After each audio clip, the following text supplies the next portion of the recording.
There's a shaky calm in Belfast, where dozens of police officers were injured in the latest spate of sectarian violence over the weekend. Dan West in the Northern Irish capital began when the Catholic-dominated local council voted to curtail the flying of the British flag at the City Hall. The move was fiercely opposed by loyalist Protestants. As RT Sarah Firth reports now, there's no end in sight to the violence, with the goals vague on both sides of the conflict.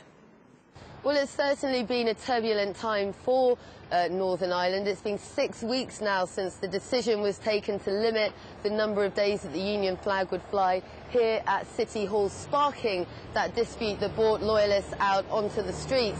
Now, over the weekend, on Saturday, we saw some of the worst daylight rioting that has taken place thus far. We had more than 29 police officers that were injured at the weekend, and of course the damage that this is doing to Northern Ireland's reputation, much further reaching. This is having a real knock-on impact on business and investment in this area too. So we've been here talking to people from all sides of the debate to find out what exactly should be done. The riot sparked by the flag dispute, showing no signs of abating at the weekend. Loyalists returning from a protest had walked past the nationalist area, with both sides clashing. Police then came under attack from loyalist rioters. Many in the nationalist community tensely watched on. I've seen that today, what has happened, and as a result, things are tense here, but they're calm. This community wasn't out protesting today, and the people who are bringing people out on the illegal protests and illegal parades out on the street need to explain, not just to this community, but the rest of the world, why they're doing that and why they're inflicting this damage. Angry young loyalists are falling back on old sectarian narrative, a worrying sign to those who remember the reality of past troubles.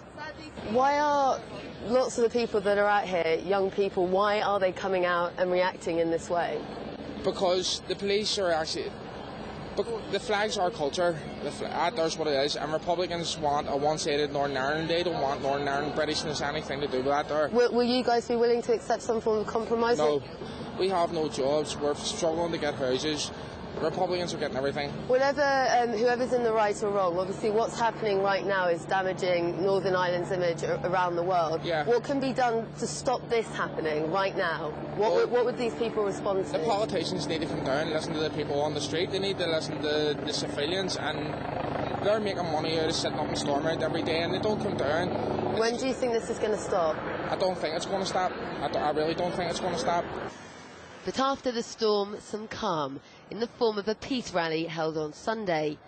Many here have watched on in bewilderment, some in fear, at what's been taking place. They've been dubbed the embarrassed or silent majority. You guys have all been dubbed the sort of embarrassed majority or silent majority. Is that a representative term, do you think? It's quite embarrassing when you hear about national news in other countries and seeing these protests, so-called protests, and you don't see this. I know a lot of people, whenever they think of Belfast, will think, oh yeah, that's where they have those marches and the riots and this, that and the other. And the truth is, that's only what the kind of media gets out there.